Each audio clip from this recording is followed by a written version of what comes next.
Hola, en este ejercicio vamos a calcular la división de dos potencias, de 8 elevado a menos 2 dividido 8 elevado a menos 4.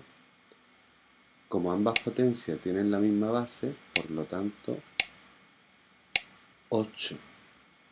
Y ahora, como es una división, pues sería restar los exponentes, menos 2 menos 4. Por lo tanto, 8 elevado a menos 2